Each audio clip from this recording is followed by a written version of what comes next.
Good morning. Good morning. How are you today?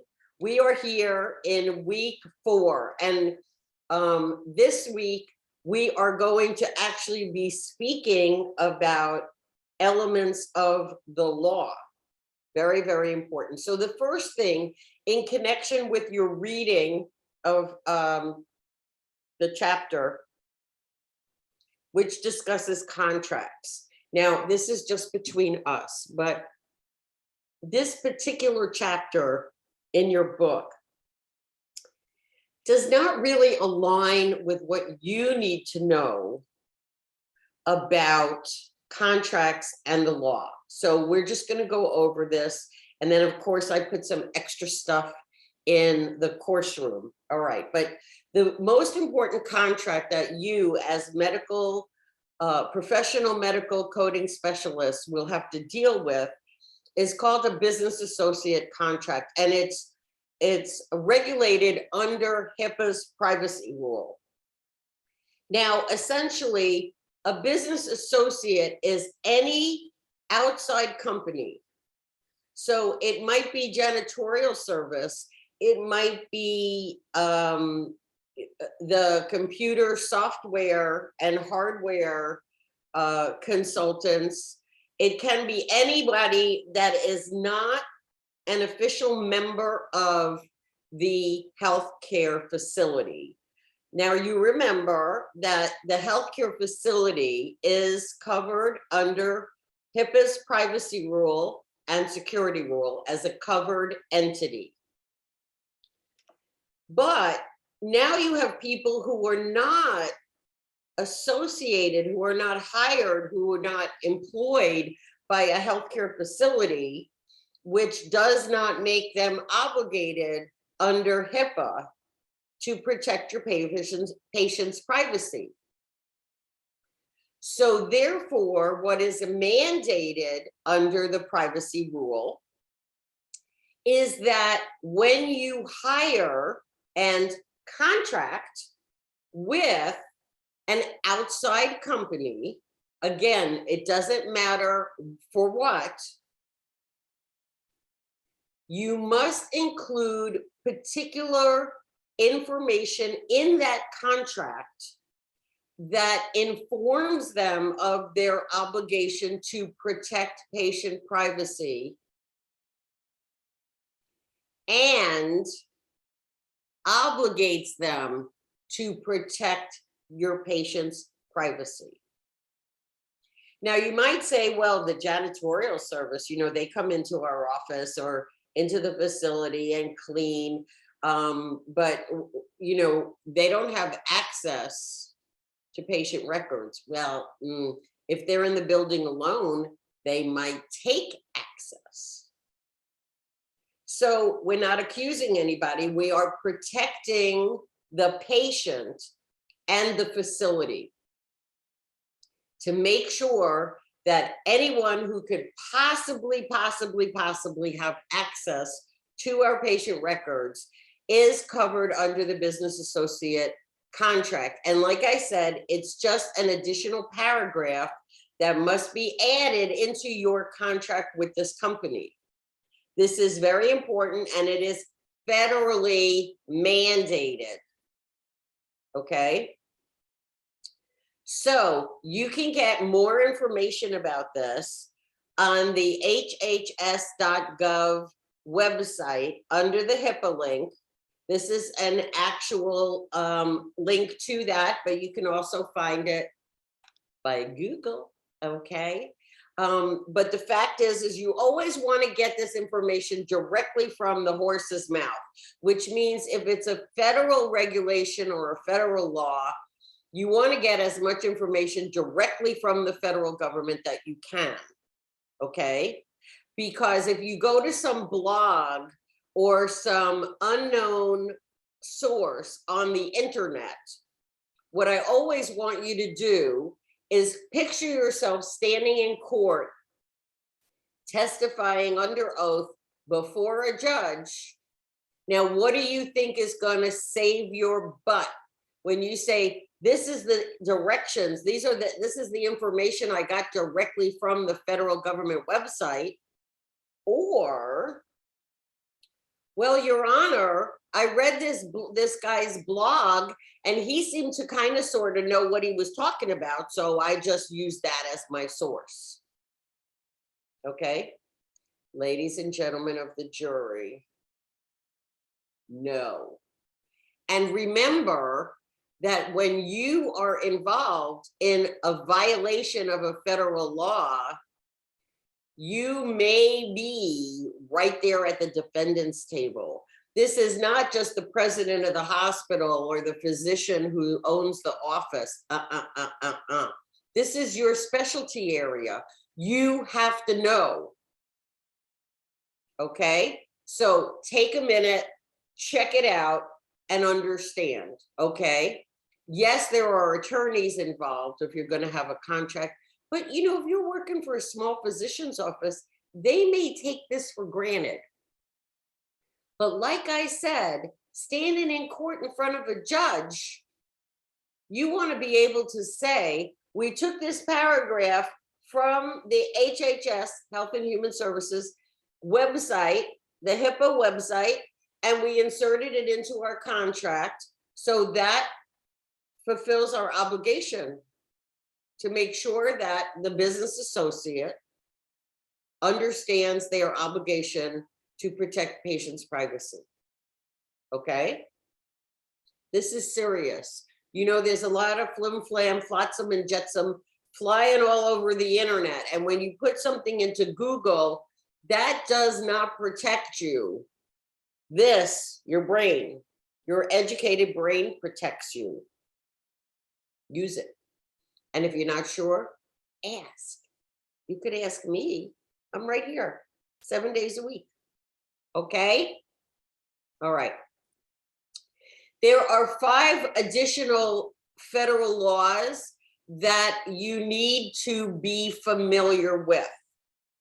And again, we put information into the course room because I personally do not feel the information in your textbook is strong enough. Okay? So, the Federal False Claims Act. This is directly in your lap, ladies and gentlemen. This is directly aimed, focuses on medical coding and billing specialists, because it is all about creating a healthcare claim that you submit to a third-party payer. Okay? This act says, in part, anyone who knows or should know that they are entering information that is untrue, not accurate, onto a claim form is violating the law. Now, this is the thing. You come to school so you can know what you need to know about what to do and what not to do.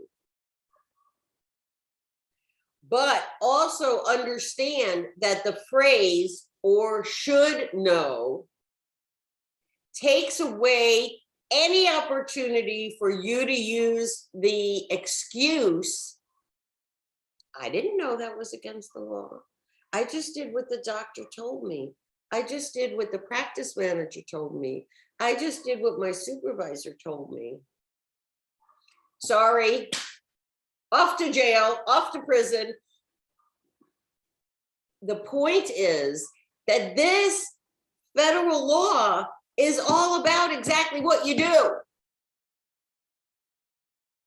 Now, the Federal False Claims Act only has jurisdiction off of claims that you are involved in submitting to Medicare, Medicaid, and TRICARE, you know, the VA. Here's the thing. Federal, you know, covers all 50 states. Now, in addition to that, each of the 50 states has passed and enacted their own state False Claims Act that has the same exact language about submitting fraudulent claims to any healthcare insurer or third-party payer within the state. So you're covered legally federal, the big umbrella, and then you're covered legally in just your state. Either way, this is incredibly important. And if anybody wants to have a link to the Office of the Inspector General and all of the groups that investigate false healthcare claims and look at the fines, the penalties, the jail and prison time, I'd be happy to share that. All you have to do is email me. The bottom line is this federal law is in your lap. And if you need no other motivation to do your job properly and accurately, and to speak up when somebody tells you, oh, it's okay, wink, wink, we do that all the time. And you go, no, that's not what I learned. That's not what I know from the code books and the guidelines. No. Okay. If you go along, you may go along to prison. Okay. Do the right thing. Morally, it is the proper thing to do, is to tell the truth and be accurate. Now you have legally tell the truth, be accurate. If somebody tells you not to tell the truth, just remember you are still sitting in the hot seat. Because anyone, physician or practice manager or supervisor who tells you to do something against the law is not a stand-up person. This is not a person that's going to stand up in court and say, Your Honor, no, really, I instructed this individual, put the blame on me. This is all my responsibility. They're going to say, hey, this individual has a degree and was hired for their expertise in medical coding and billing. So we don't know. We're not the ones. There you go, back in the hot seat. Okay, do the right thing and you'll sleep better. Okay. The anti-kickback statute is something you need to learn about. It's not going to be as involved in what you do, but it's something that you should know about. The anti-kickback statute is something that says that a physician cannot send a patient for a treatment or a supply or a test to a particular company or a particular place and receive a finder's fee, a referral fee, whatever you want to call it. Okay, so anti-kickback means you're not permitted to recommend a patient or send a patient somewhere for your own personal gain. And as patients and the loved one of patients, that should make you feel better, because you don't want to have to go through a test, an MRI scan, have to do the copay and on the time off from work and all of that stuff, just not because you medically need it, but just so the doctor could get $150. Okay. Now you might say, well, my doctor recommends the way to do this legally is to provide a list of area locations where this brace is sold or where this test is performed. Okay. My experience working with doctors in hospitals is that typically they will not recommend a location. Instead, they will tell you to check with your insurance company and see who your insurance company covers, which is very wise, okay? But again, this is still something you need to be aware of, all right? Physician self-referral law, and that kind of sounds silly, doesn't it? It's like, yes, I'm the doctor and I'm going to refer you to come back and see me. That's not, that's what Stark takes the anti-kickback statute up a notch, okay? And what this means is it's basically a similar law which governs the way physicians and other healthcare professionals refer a patient. So it might be to a specialty hospital. It might be to, again, a freestanding imaging center, physical therapy center, whatever. But the difference here is the physician is not just getting back a referral fee or a kickback. The physician actually owns a part of that facility. So the only reason, maybe, they're sending you to that particular clinic or that particular therapist or that particular imaging center is they're feathering their own nest, which is a very old saying that has to do with the fact that they're sending you there because they make money from the insurance company for every patient that goes there, because they own all or part of that imaging center or that physical therapy center, okay? So again, that is called the Stark Law. Exclusion authorities has to do with physicians and healthcare professionals who have been found guilty of fraud and abuse and are therefore excluded from being reimbursed for any patient who is covered under Medicare, Medicaid, or TRICARE. So in other words, it's, you know what, we've already proven you're a criminal. You're not allowed to do business with us anymore. We're not paying you another red cent. The sad thing is that these physicians can get away with telling their patients, oh, we don't take insurance because insurance underpays us and it's a hassle, and everybody loves to buy into how horrible insurance companies are.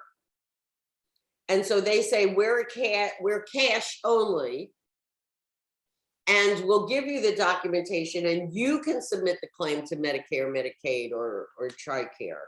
And what will happen then is the patient pays and the patient submits, and then Medicare says, oh, no, we're not paying for you to see that guy or woman. You know, there are women criminals. Okay, and the civil monetary penalties law, which is the civil side as opposed to the criminal side with regard to fines and penalties that can be assessed having to do with violations of the law. Okay?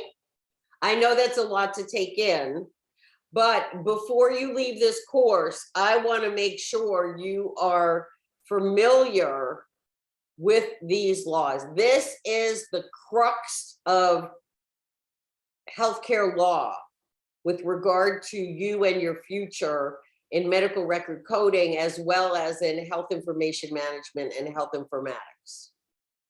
Okay? Remember, whenever there's money, people are watching. And I got to tell you something, especially the False Claims Act.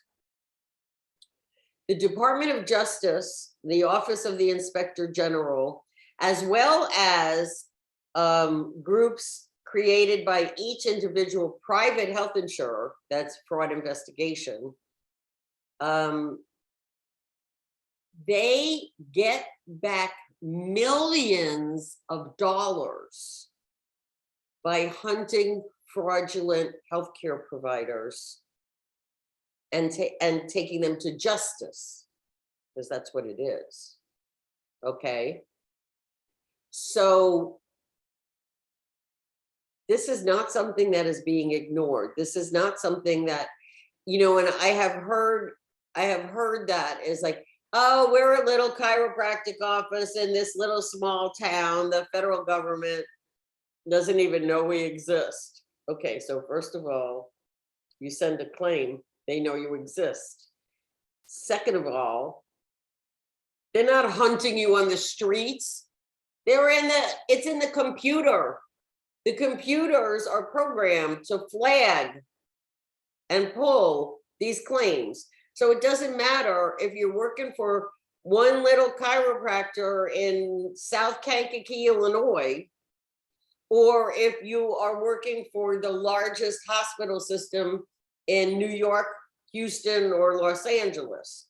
It doesn't matter. The computers don't know where you are. The computers just know the claim comes in, it's not kosher. So don't be sucked into that, okay? And you can learn more by going to this website. It's the Office of the Inspector General, Health and Human Services.gov, which is the federal government, compliance, physician education. And don't let that fool you, because it's not so much the physician who needs to be educated. It's you and your department, because this is your job. This is your responsibility. Okay. All right. This week you are going to read chapter 4, Law, the Courts and Contracts. So you're going to remember contracts with vendors with regard to us, for the most part, is going to involve your knowledge and understanding of the business associate contract, addendum or addition. Okay. All right. You know how to do this already. You're going to read the chapter. You're going to review the assignment. You're going to do the assignment. And then when you look at when you take the quiz, that's the point of learning. Okay. Don't just get upset if you don't like your grade. Use it as a learning opportunity. Remember that we learn more from our mistakes. And I want you to keep whittling those down so that you're not making mistakes by the time you get on the job. Okay? Oh yeah, and the national certification exam. You don't make mistakes on there either. No. You know where I am. You know, here I am. I am available to you 7 days a week, not 24 hours a day, 7 days a week. We can email back and forth and I can give you your answers. That's really good, because then you can print them out and use them as a study guide. Or we can set up an appointment to speak on the phone, or we can set up an appointment to Zoom or FaceTime or WhatsApp. I should replace the Skype with WhatsApp, whatever is best for you. I'm here to support you and your future. Have a great day.